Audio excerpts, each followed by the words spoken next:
এবারে আমি ছোলার ডালটাকে সিদ্ধ বসিয়ে দেব। এটা পুরোপুরি সিদ্ধ হবে না, আমরা ডাল যেভাবে খাই সেভাবে সিদ্ধ হবে না, কিছুটা শক্ত থাকতে হবে।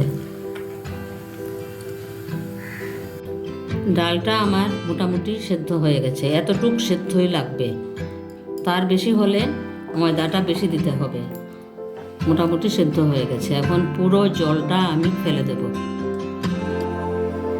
এবারে আমি পুরো জলটাকে ছেঁকে ফেলে দেব, একটু জল যেন না থাকে। এই দেখুন, ডালের গায়ে কিন্তু এক ফোঁটা জল নেই। এই অবস্থাতেই আমি গরম অবস্থায় ডালটা শিলনোড়াতে বেটে নেব। এটা মিক্সিতে বাটা যায় না, মিক্সিতে বাটতে গেলে অল্প জল মিক্স করতে হয়, আর জল মিক্স করলে এইটাতে ময়দা বেশি মিক্স করতে হবে, আর ময়দা মিক্স করলে পিঠেগুলো একদম শক্ত হয়ে যাবে। এই অল্প অল্প করে শিল পাটাতে এইটা দিয়ে বেটে নেব। গরম অবস্থাতেই কিন্তু বাটতে হবে, ঠান্ডা হয়ে গেলে গুঁড়ো হয়ে যাবে।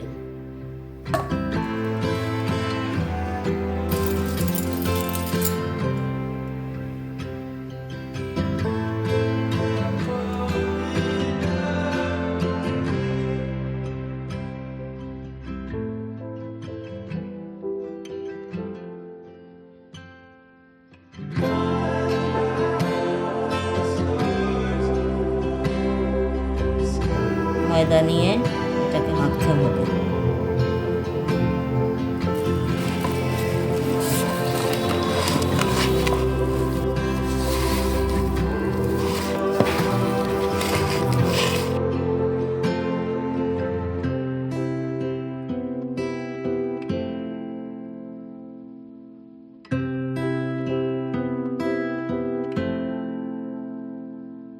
এখানে পিঠের সিরাপের জন্যে জল বসিয়েছিলাম, জলটা ফুটে উঠেছে, এখন আমি চিনি ঢেলে দিচ্ছি।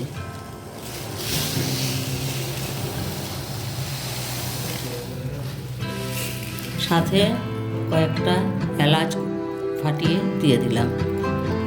সিরাপটা হতে থাকুক।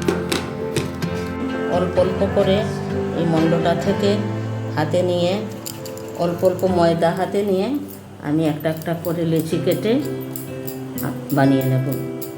লেচি কেটে আমি একটা একটা করে পিঠে বানিয়ে নেব। এই রকম বাটির মতো বানাতে হবে।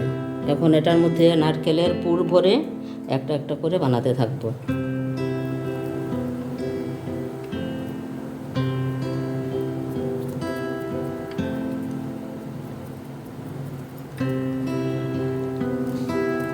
এই যে বানিয়ে নিচ্ছি।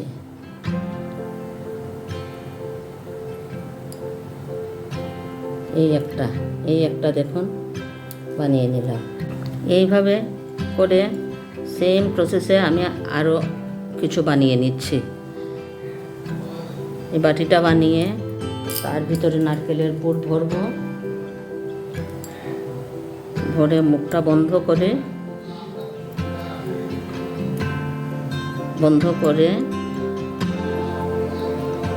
এইরকম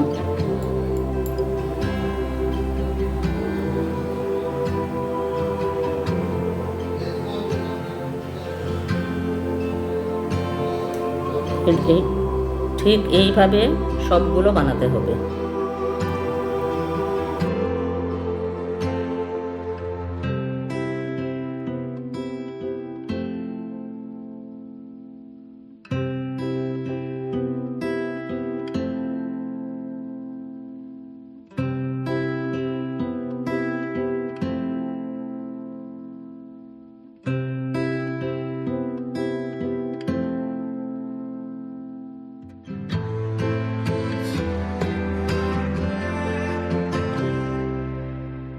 এইভাবে করে একে একে আমি এইগুলো বানিয়ে নিয়েছি। এখন একটা একটা করে আমি ভাজতে থাকবো। এবার কড়াতে তেল গরম করতে দিয়েছিলাম, তেল গরম হয়ে গেছে। এখন আমি একে একে পিঠেগুলোকে ভেজে নেব।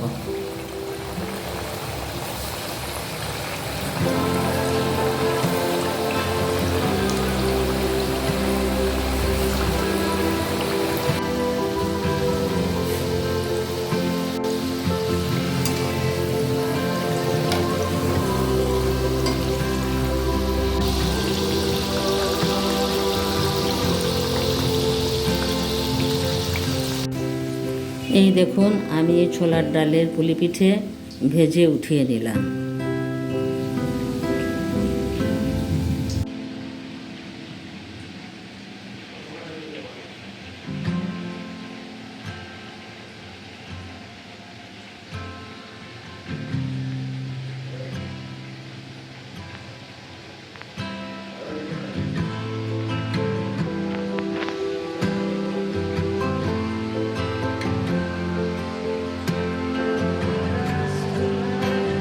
এখন আমি চিনির সিরাপে একে একে পিঠেগুলো দিয়ে দিচ্ছি।